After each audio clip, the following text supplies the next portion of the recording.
Mira, Gloria, vamos a empezar y me gustaría empezar con una pequeña presentación. ¿Tú cómo te presentarías en 3 palabras? En 3 palabras, como lesbiana, feminista, académica, activista. Me encantó. Ahora sí, si podemos empezar precisamente con el inicio. ¿Cómo inicia Gloria en estos movimientos? ¿Cómo inicia como catedrática? ¿Cómo te empiezas a empapar de la realidad de las mujeres lesbianas de este país y dices, tengo que tomar acción? Mira, yo realmente llegué a la Ciudad de México en 1978 para realizar los estudios de maestría y desconociendo totalmente el mundo del feminismo y del movimiento LGBT. Yo soy de Guadalajara y en Guadalajara pues mi vínculo estuvo mucho más con algunas organizaciones de izquierda, más que con los movimientos sociales, más enfocada a lo político. Y cuando llegué acá y empecé a estudiar, pues lo que conocía de México era el movimiento del 68, el movimiento estudiantil, y eso a mí me tenía muy impactada. Realmente yo conocí al movimiento feminista hasta que ingresé como profesora de la facultad en 1979, que me invitó una profesora de la misma maestría, me dijo, tu perspectiva de izquierda me gusta y me gustaría que te sumaras a la planta docente. Entonces ingresé como profesora y ahí fue que algunas feministas en la Facultad de Psicología de la UNAM, que fue donde yo ingresé, existía el primer centro de estudios de la mujer, y las compañeras de ahí del Centro de Estudios de la Mujer se acercaron a mí, me empezaron a invitar a algunas actividades, a intentar involucrarme con el feminismo, pero pues honestamente yo tenía una mirada muy cuadrada de la lucha de clases era lo más importante, no me parecía que el feminismo tuviera pues, una contribución importante. Y pues sí, las escuchaba, me reunía con ellas de vez en cuando, pero no asistía casi a ninguna actividad. Yo recuerdo que la primera vez que fui con ellas a la Facultad de Economía y que escuché algunas discusiones ahí, empecé a sentir que algo tenían de razón lo que estaban diciendo, ¿no? Entonces eso fue, pues me da pena porque yo no era tan joven, ya tenía 30 años, ¿no? Y estaba incursionando apenas en el conocimiento de lo que era el feminismo. Y fue gracias realmente a este grupo de mujeres, el Grupo Autónomo de Mujeres Universitarias, que le llamábamos las gamuzas, las que me involucraron en el movimiento feminista. Y a partir de esa conferencia yo recuerdo haber empezado ya a estar más sistemáticamente en actividades con ellas, ¿no? Recuerdo sobre todo ya en el sismo del 85, pues ya estaba súper involucrada con ellas, estuve cerca del trabajo del MAS, donde estaba Patricia Mercado, las costureras, todo lo que sucedió en el 85, a mí me impactó muchísimo. Y ahí estábamos reuniéndonos en una coordinadora feminista que nos reuníamos los fines de semana, y ahí empecé a escuchar algo sobre el movimiento lésbico. Llegaron en alguna ocasión algunas compañeras lesbianas a hacer algunos planteamientos, pero yo todavía era bastante ajena a ese mundo, ¿no? A pesar de que yo me identifiqué como lesbiana, como bisexual o como sexual disidente desde muy joven, desde los 15 años, ¿no? Justo cómo fue este despertar Pues sexual, sobre todo en Jalisco, ¿no? En esos años que era incluso mucho más conservador de lo que es actualmente y que no se ha podido quitar. sí, pues mira, realmente yo tengo la suerte de que vengo de una familia progresista, diría yo, aunque mis padres eran tal vez más ellos les gustaba mucho la tradición mexicana, conocer el país, la cultura, nos inculcaron mucho el amor por el país y la responsabilidad social muy fuerte, ¿no? Entonces, pero en términos de género, de sexualidad, me parece que eran bastante progresistas mis papás.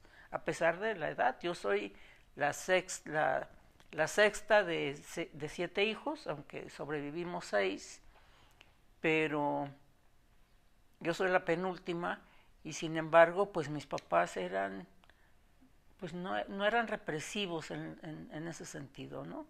Yo siento que dentro de la familia yo me sentía bastante libre para reunirme con mujeres o con hombres, de tener parejas hombre-mujer y que nunca fui cuestionada por mis papás y tampoco por mis hermanos, por supuesto. Mis hermanos tal vez después, ya que mis papás no estaban, como que querían asumir una responsabilidad que yo digo que ya no les tocaba porque ya estaba yo bastante grande y entonces pues ahí hemos ido limando asperezas para recuperar pues el sentido original de la familia. Lo que a mí me llama la atención y que yo puedo hoy reconocer es que mis papás tenían un proyecto de familia muy claro, a que todos fuéramos universitarios, a que todos cumpliéramos con el país, que fuéramos personas. Hablábamos de esta cuestión familiar, ¿no? Que te inculcaron siempre como hacer algo por la sociedad. ¿Crees que has cumplido con tu familia y esa premisa? Sí, yo creo que todos de distinta manera hemos estado involucrados en distintos movimientos, la mayoría, y yo creo que yo personalmente pues he sido la que más tiempo ha estado en esta lucha y que es reconocida y adoptada de alguna manera por mi familia también, ¿no? Regresando al tema de los feminismos y como lesbianismo, ¿en qué momento lo cruzas? Ya comentaste que empezaste primero con el feminismo y es como llega a ti como el grupo lésbico, por así decirlo, pero en ese momento, ¿cómo era visto un movimiento dentro del otro movimiento? Es decir, no había rechazo de las mujeres cisgénero a las mujeres lesbianas. Ahorita, por ejemplo, que está el rechazo hacia las mujeres trans. O sea, en ese momento, de esta ¿cómo era familiar, ¿no? Que te inculcaron siempre tratar como, de unir ambos movimientos? Yo tengo la impresión de que el movimiento feminista y el movimiento lésbico caminaron muy de la mano en un principio. No quiero decir con esto de que no hubo dificultades, porque había también como movimiento amplio de mujeres, donde las feministas también participaban, y ahí algunas ocasiones se encontraron con dificultades para la inserción. No me tocó a mí, yo llegué hasta finales de los 70s, ¿no? Entonces sí me involucré pues ya hasta más adelante. Entonces eso, pero sí en conversaciones con Patria Jiménez sobre todo, pues he conocido y escrito un poco sobre qué es lo que ha pasado con este vínculo, ¿no? Entre lesbianas y feministas. Sí sé que hubo algunos espacios en donde llegaban las lesbianas y decían, no, ellas no pueden estar aquí, ¿no? Pero me parece que siempre fue como una condición del movimiento amplio de mujeres, no específicamente del feminismo. Por eso yo digo, sí, el feminismo caminó durante mucho tiempo, no solamente cercano con las lesbianas, también con el movimiento LGBT. Yo digo que el inicio del movimiento LGBT se nutrió de manera muy importante de la perspectiva feminista y eso pues contribuyó también a tener una mirada crítica más amplia, ¿no? Una mirada política, porque el movimiento LGBT también viene del movimiento de izquierda y entonces pues había como en los 70s, vamos a decir, había una producción y una reflexión crítica, un análisis crítico sobre la situación social que era parte de tanto el movimiento feminista como el movimiento LGBT. Es decir, estos grupos de disidencias no pueden, si bien iban en paralelo, había momentos en los que se cruzaban, o sea, no se puede contar uno sin que el otro se vea influenciado, ¿no? Sí, por supuesto. Sí, de hecho, yo pienso que también las lesbianas contribuyeron a las reflexiones que las feministas tenían con respecto a la sexualidad, con respecto a la disidencia sexual, ¿no? Entonces sí me parece, sobre todo, pareciera que las feministas que estaban vinculadas con el movimiento trotskista del PRT, el Partido Revolucionario de los Trabajadores, fueron quienes más tenían reflexiones en torno a la sexualidad y tenían más conversaciones de este tipo, ¿no? ¿Cómo has visto la evolución de todos estos movimientos a lo largo de los años? Hablábamos justo de que se ha ido perdiendo como esta incidencia política hasta cierto punto, decir, bueno, sí somos un movimiento social, pero que necesitamos que se traduzca en políticas públicas y no quedarnos nada más en lo social. ¿Crees que han evolucionado los movimientos hacia hacer cosas mucho más proactivas o siguen siendo medio pasivos nada más? Yo creo que el movimiento LGBT, bueno, el movimiento feminista ha tenido avances sustantivos, ¿no? Y nadie puede negar realmente lo que han logrado a nivel mundial y a nivel local es impresionante. Yo creo que el movimiento LGBT ha ido recuperando, tal vez en los últimos años, como un sentido político del trabajo. Es decir, me parece que el movimiento LGBT tenía como una mirada política crítica muy fuerte en los inicios y igual que ha pasado con las y los jóvenes, como que hubo un vado, ¿no? Donde nos fuimos, donde bajamos el tono de manera muy importante. Sin embargo, yo hallo que la marcha que se celebra cada año nunca ha perdido su sentido político, ¿no? Pero eso no quiere decir que todas las organizaciones vayamos de manera coordinada en ese sentido. Y otra cosa que me parece que falló en el movimiento LGBT ha sido como la centralidad, el mirar al movimiento solamente en la Ciudad de México y no reconocer los liderazgos y el trabajo que se hace en los distintos estados de la República, cuando pues se ha desarrollado trabajo de lucha también desde los años 70.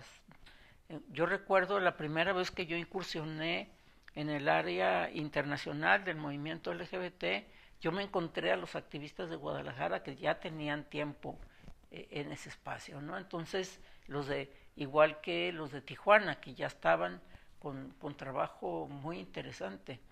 Entonces, sí ha habido movimiento en todo el país, pero como que no habíamos sabido aquilatar.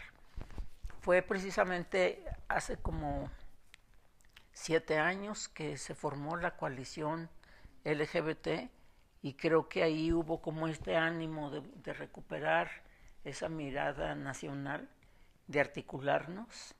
Creo que la coalición sigue siendo un espacio de articulación del movimiento y nosotros en la Fundación Arcoíris pues hallamos mucho más eco para el desarrollo de nuestras iniciativas precisamente en la articulación con los estados, en ese reconocimiento de los liderazgos en los distintos estados y pues nos encontramos de pronto que podemos tener una red el Observatorio contra Crímenes de Odio contra Personas LGBT, actualmente aglutina 64 organizaciones, 2 de cada estado de la República, y en cada uno de los estados ya están formando sus propias redes, entonces es como un pulpo mayúsculo, ¿no?, que estamos construyendo para que tengamos los datos más precisos sobre qué es lo que sucede en el país. Sin embargo, en estas organizaciones, ¿qué tanta inclusión de la juventud hay? O sea, ¿qué tanto interés de los jóvenes hay de estar en estas organizaciones?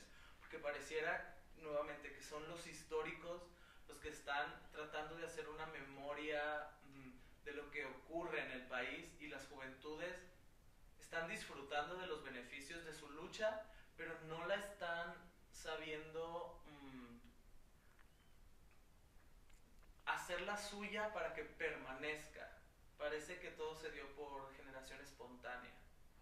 Mira, yo lo que veo es que mucha de la lucha que hemos dado como movimiento LGBT ha sido en los parlamentos, en la búsqueda de las reformas legales, de los marcos legales, buscando la protección desde ahí, el matrimonio igualitario, el reconocimiento de la identidad, ahora la prohibición de las terapias, la criminalización del odio, ¿no?, de los discursos de odio.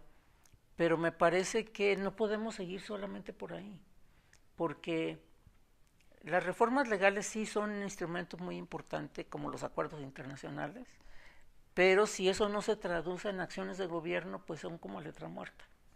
Entonces a mí me parece que hay quienes quieren seguir por esa línea y están buscando como qué más buscamos para seguir por ahí, cuando realmente, pues, como dices, las políticas públicas están pendientes en la mayor parte de las acciones. O sea, aquí en México, en la Ciudad de México, tenemos las 2 clínicas de atención a las personas trans, y si bien me parece que es un espacio interesante, pero yo quisiera que las personas trans, como cualquiera de nosotras, pudiéramos ir a cualquier hospital, a cualquier clínica, y no que tengamos que ir a la especializada, ¿no? Entonces, el compromiso del gobierno o la responsabilidad que el gobierno tiene es que en cualquier clínica, en cualquier hospital a donde vaya, me atiendan como cualquier ciudadana, ¿no? Pero que para que me atiendan como cualquier ciudadana necesitamos que conozcan la condición de la lesbiana o la condición de la persona trans, y eso no sucede, ¿no?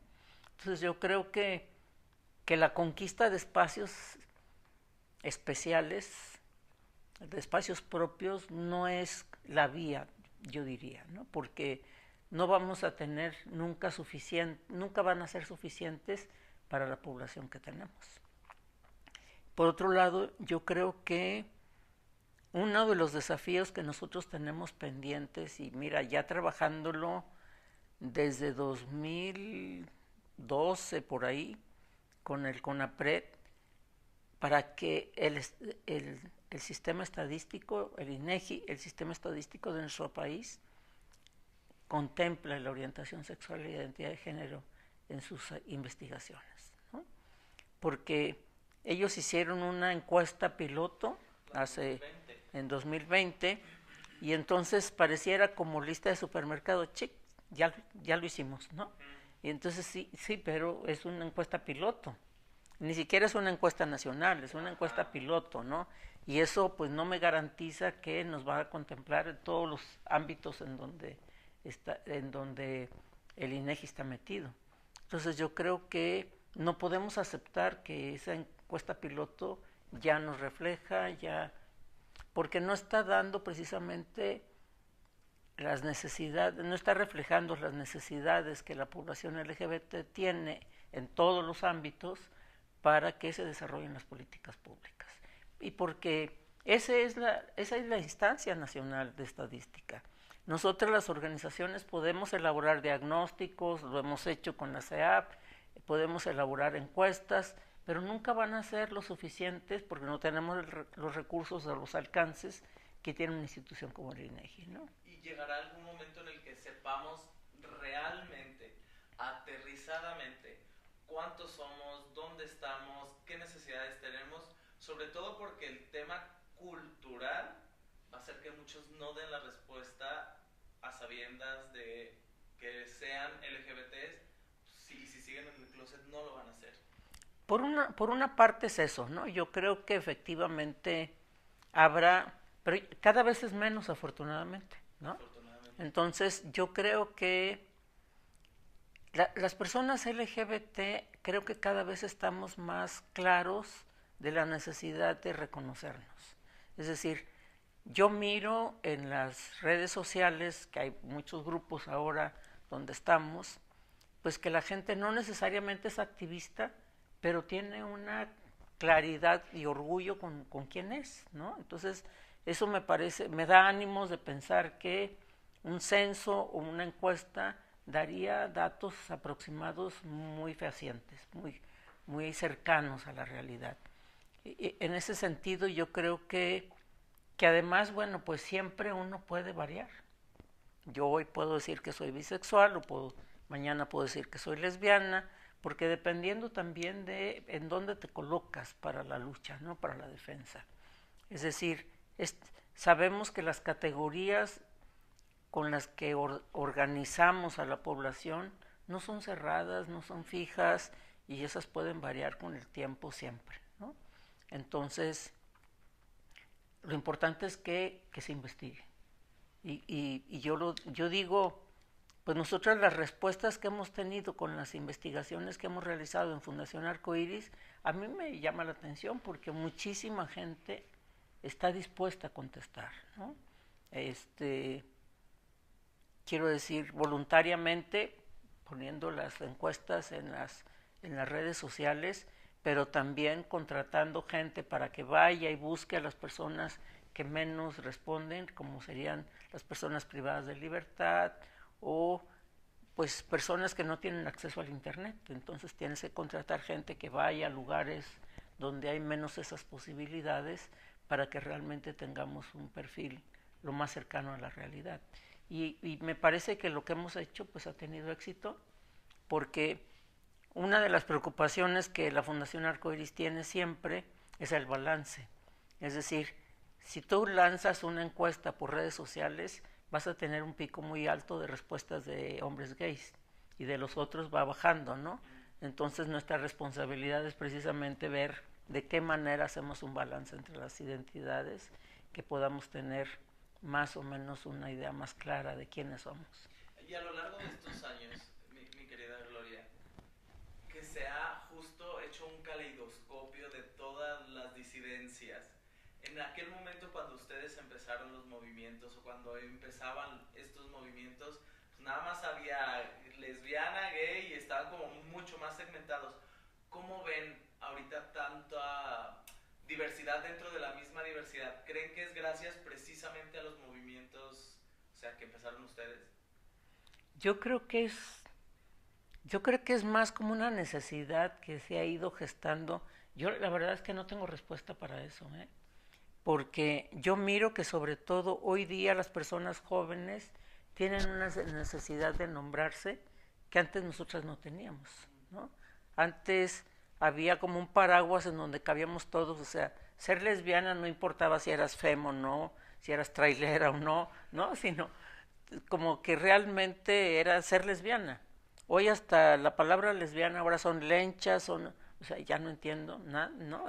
Esa necesidad de especificidad, la verdad es que me cuesta trabajo comprender qué es lo que está sucediendo, pero lo miro, ves que hay un movimiento no binario que estaba teniendo cierta fuerza, creo que ya no la tiene tanto, no sé, pero el año pasado surgieron y estaban muy presentes en los medios, en las redes, entonces, no sé, hay como una necesidad de nombrar las especificidades, no solamente de identidad, sino de prácticas, de gustos, y eso me parece que complica mucho. En términos de política pública eso es totalmente imposible, ¿no? Y en términos sociales también, o sea, la gente apenas se está acostumbrando a un término y ya surgieron otros 20, entonces como que está avanzando de una manera tan vertiginosa que no estamos sentándonos a pensar hacia dónde vamos, ¿no? Y además eso habla también como del no reconocimiento de dónde estamos como país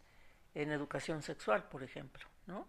Porque ya no digamos en reconocimiento oficial, en educación sexual todavía México es de los países que va más atrás, yo creo, en el mundo, ¿no?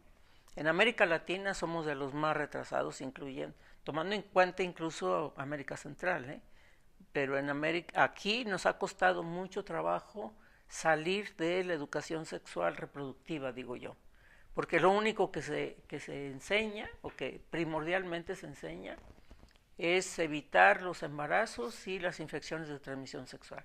Todo lo demás, ¿no? Los órganos sexuales reproductivos, los genitales, y párale de contar, pero no hay donde se eduque sobre la interacción social, sobre el deseo sexual, el erotismo, o sea, todo lo que implica la sexualidad no está.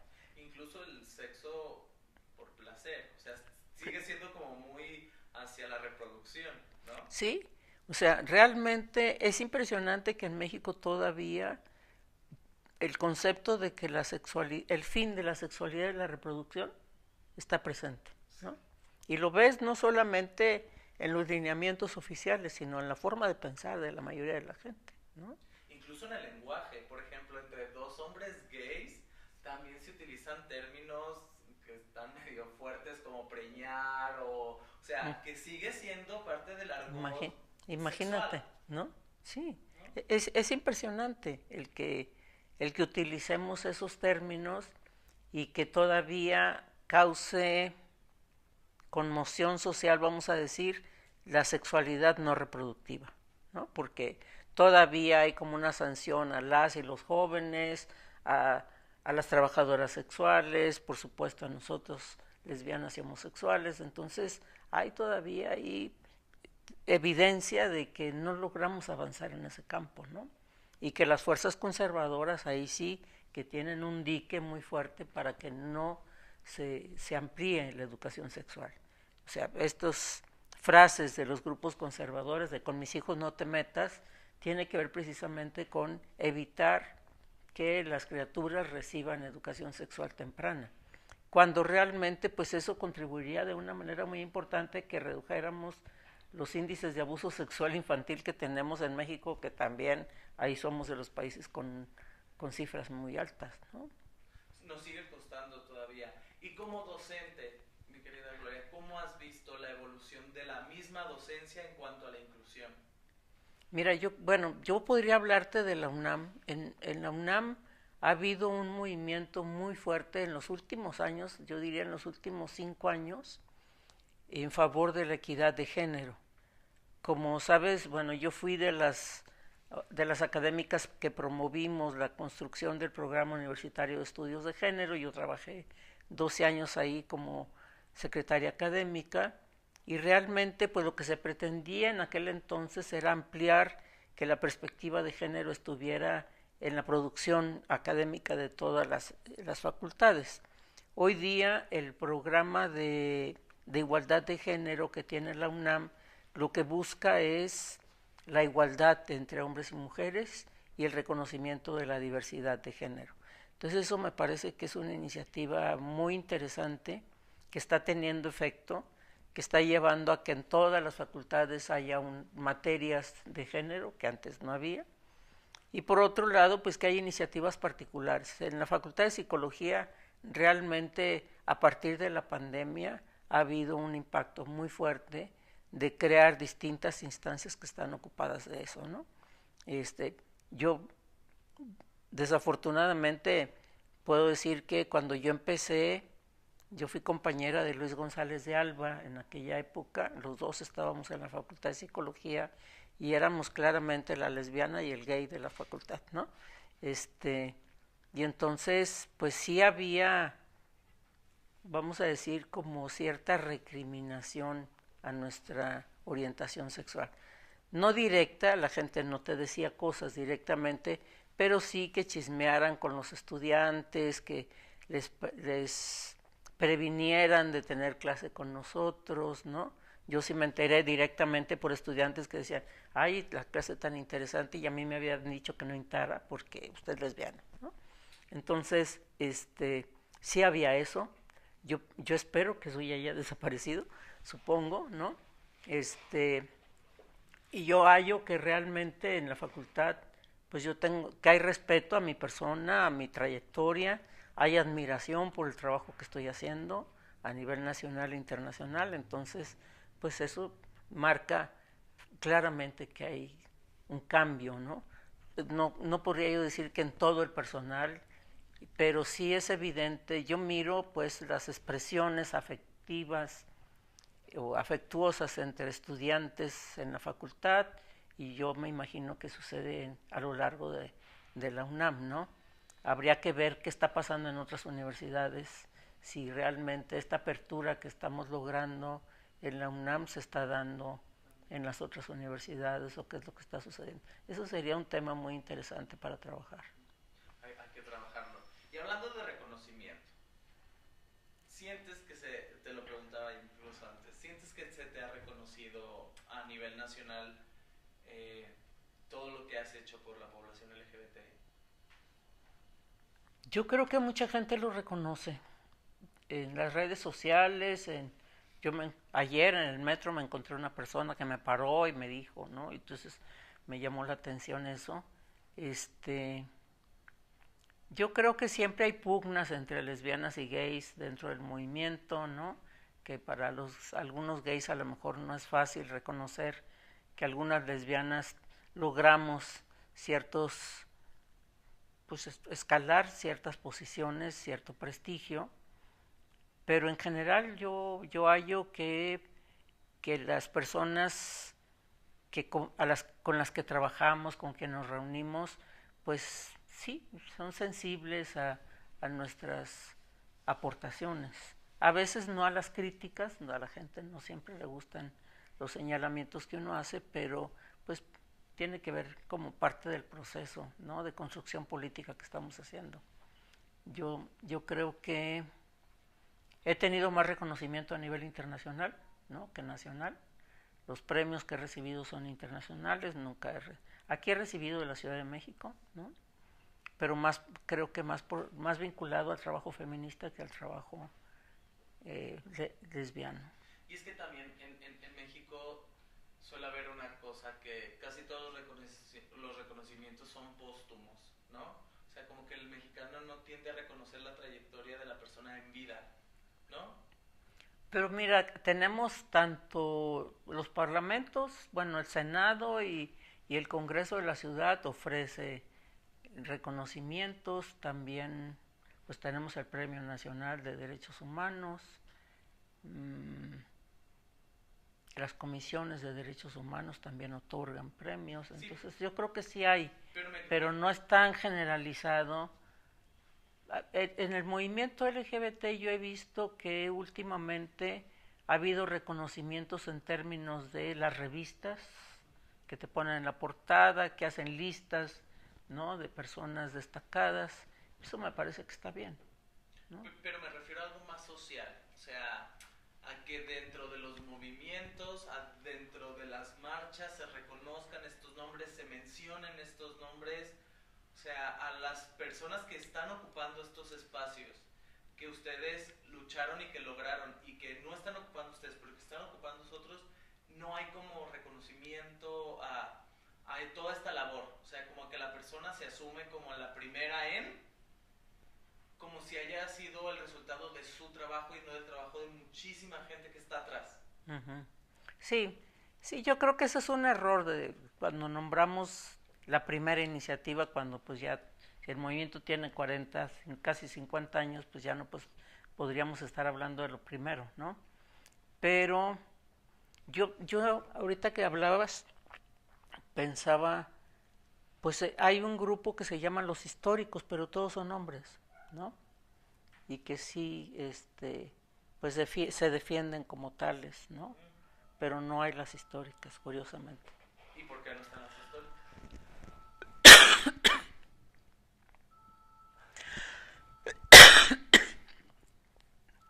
Alguien me anda buscando con urgencia. Es que ese es el celular, pero bueno. Yo creo que ha habido más como esa defensa de la contribución histórica que han tenido los hombres, y que probablemente solamente a Nancy Cárdenas se le reconoce como la histórica. Pareciera que las otras no son, ¿no? Yo no soy histórica del movimiento lésbico, a pesar de que pues estoy en él desde el 90, 89, por ahí, pero no, realmente pues quienes iniciaron son las que estuvieron en la primera marcha o en los inicios, y sí, yo creo que hay un buen grupo de mujeres también que podrían ser reconocidas, ¿no? ¿Y por qué sientes que no se les ha dado este reconocimiento? O sea, ¿sale el machismo de los LGBTs también en ciertos momentos? Yo pienso que algo es de eso, ¿no? Como la dificultad, aunque yo miro que de pronto pues sí hay ahí alianza o reconocimiento con alguna por un tiempo, pero no es algo, no lo miro como algo sostenido. Habría que preguntarles. Habría que analizar por qué esta situación. No, y los jóvenes, ¿cómo ves a los jóvenes LGBTs? Pues así, yo creo que hay una necesidad de autonombrarse, de autoidentificarse. Estaba pensando que justo lo que hemos estado viendo, discutiendo con estudiantes en la universidad, es también como un tránsito que hemos pasado de lo social a lo individual, ¿no? En México, desafortunadamente, pareciera que estamos tendiendo al individualismo de manera muy fuerte. Tiene que ver con el capitalismo, ¿no?, con la sociedad de consumo, y entonces yo no sé si parte de ese proceso tiene que ver precisamente con esta necesidad de nombrarse, de diferenciarse de otros, ¿no? Entonces yo miro como que las y los jóvenes del dentro del movimiento LGBT están mucho en esa tónica, incluso pues de crear grupos de jóvenes. Nosotros hemos comentado en la oficina, en Arcoiris, más de los riesgos de ser parte de un movimiento de jóvenes, ¿no? Porque eso pasa muy rápido y entonces después ¿con qué te quedas? ¿No? Si solamente esa es tu identidad. Sí es importante que haya movimiento de jóvenes, pero vinculado con alguna problemática específica, porque si no, entonces, pues en el momento en que dejas de ser jóvenes se te acabó la causa, ¿no? Entonces, sí, yo creo que ahí hay cuestiones que tendríamos que ver, porque desafortunadamente en México el inicio de la participación social es tardío también, ¿no? Las y los jóvenes se involucran en movimientos sociales en la universidad, si acaso, o hasta que salen de la universidad. Yo miro hoy el movimiento feminista, el movimiento de las mujeres mucho más joven, están participando desde la secundaria, ya en la marcha de manera masiva y fuerte, y eso no lo veo con el movimiento LGBT, ¿no? Sí hay jóvenes que se manifiestan en la marcha, pero nada más. Pero ¿sientes tú que el movimiento está en buenas manos hacia el futuro? ¿O sientes que se va a perder un poco, a diluir? Yo creo que sí hay rutas. Si tomamos en cuenta la fuerza social que tiene el movimiento a nivel nacional, si reconocemos los liderazgos en el país, yo creo que sí. Nosotras tuvimos una capacitación para personas que estuvieran interesadas en hacer incidencia internacional y ahí participaron algunas personas jóvenes. Una de ellas ahorita está como candidata a diputada y me sorprende su fuerza, la lucha que está dando. Yo creo que sí, que hay fuerzas juveniles más claras, con otra perspectiva, pero que ojalá que logren mantener su liderazgo y sobre todo que sean reconocidas por el movimiento, ¿no? Y el arrastre, ¿no? O sea, que el mismo movimiento las respalde y nos...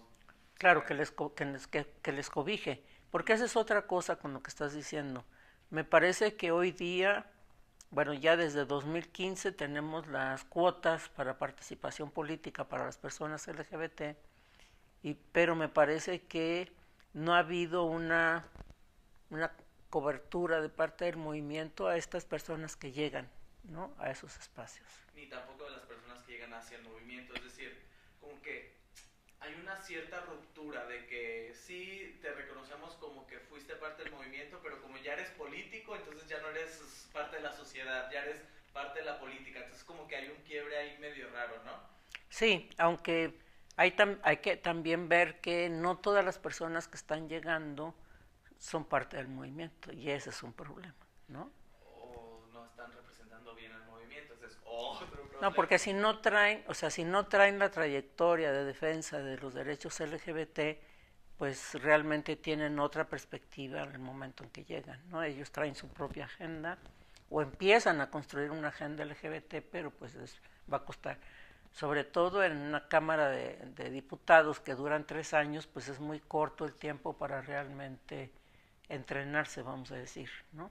Y más que no tienen preparación precisamente para hacer eso.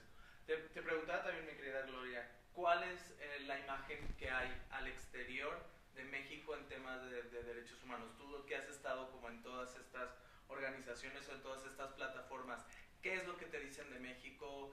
¿Qué es lo que se representa de México a nivel internacional en cuanto a derechos LGBT?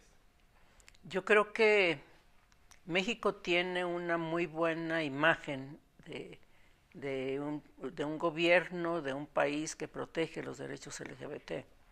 Nosotras, de hecho, a mí me tocó personalmente solicitarle al presidente Peña Nieto que tuvieran una postura más vocal con respecto a los derechos LGBT. Es decir, como en México nunca hemos tenido, o hace mucho tiempo que no hemos tenido penalizada la condición homosexual, pues el gobierno nunca se ha opuesto, vamos a decir, en esos foros a los derechos LGBT, pero la postura del gobierno de México había sido siempre de apoyar las iniciativas, pero no de impulsarlas. Lo que nosotros le pedimos a Peña Nieto es que fuera más vocal y que tuvieran iniciativas. De hecho, pues 3 meses después se unió al grupo focal de derechos LGBT, después al de derechos humanos. Entonces sí tuvo una trayectoria, vamos a decir, incluso muy rápida de involucrarse en las instancias internacionales de defensa LGBT.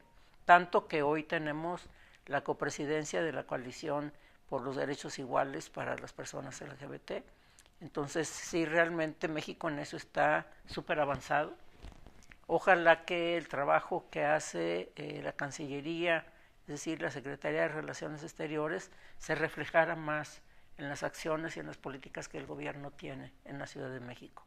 Pero en el ámbito internacional, yo diría, yo no tengo ninguna duda, ningún cuestionamiento al trabajo que la Cancillería.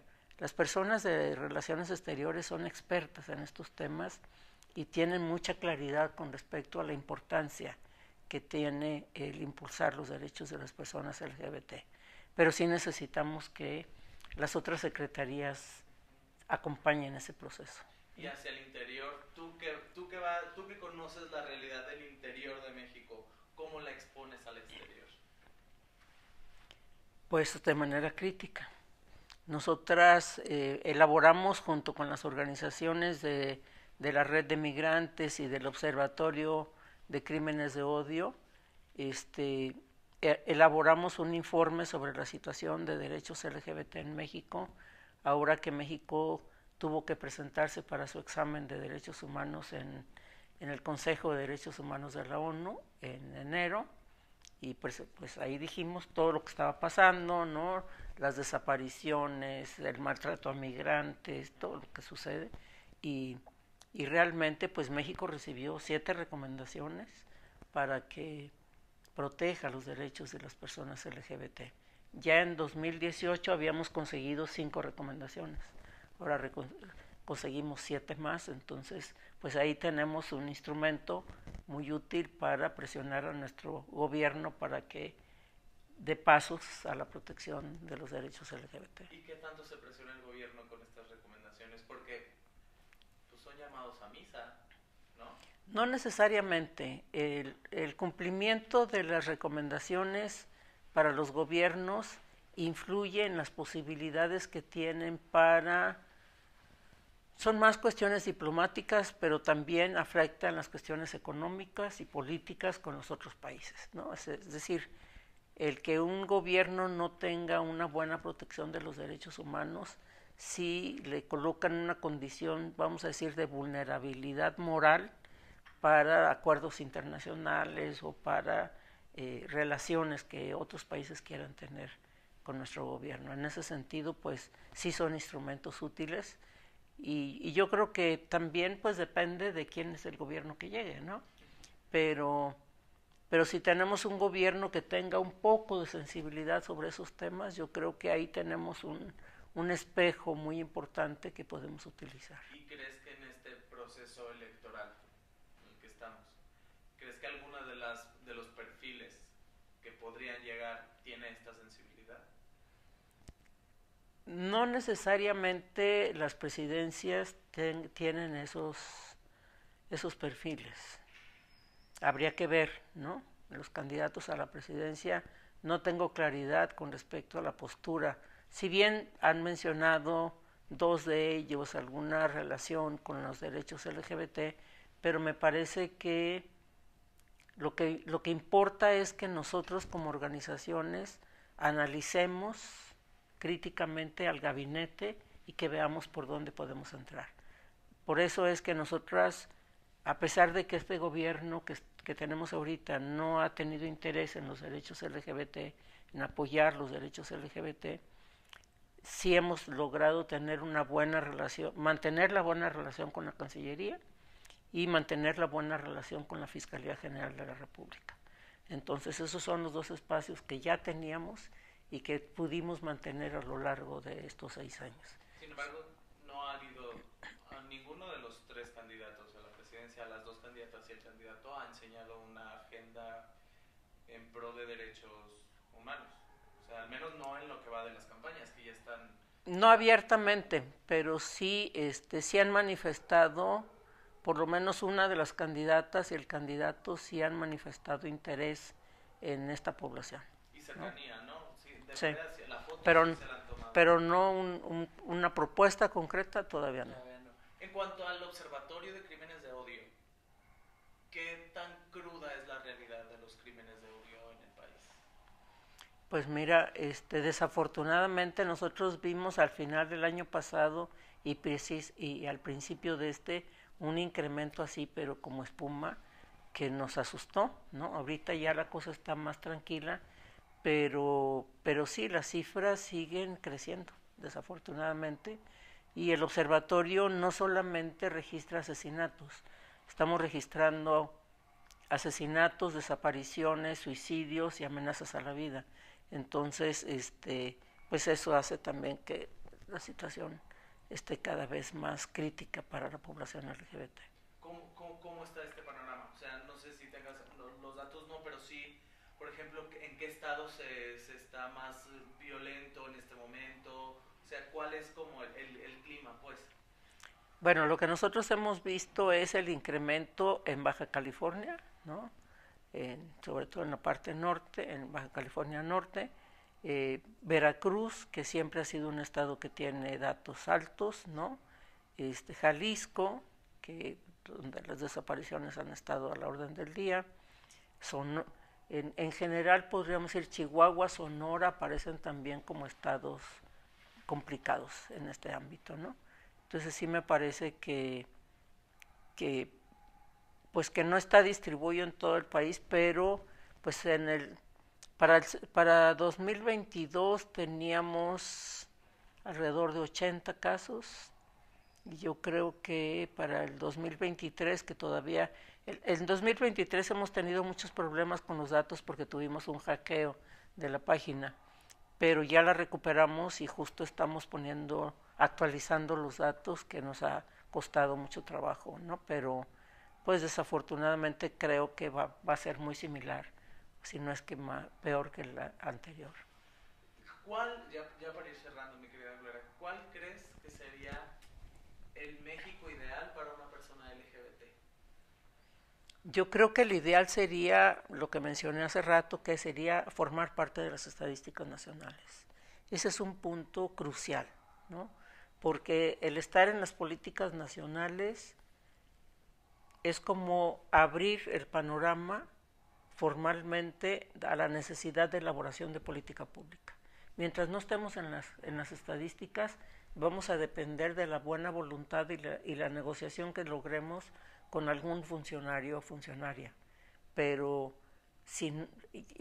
ya la estadística pues obliga a quien le corresponda a tomar la responsabilidad, independientemente de que nosotros estemos tocando la puerta. Y ya para cerrar, ahora sí, mi querida Gloria, todos vamos a trascender. Una vez que tú trasciendas, ¿cómo te gustaría ser recordada?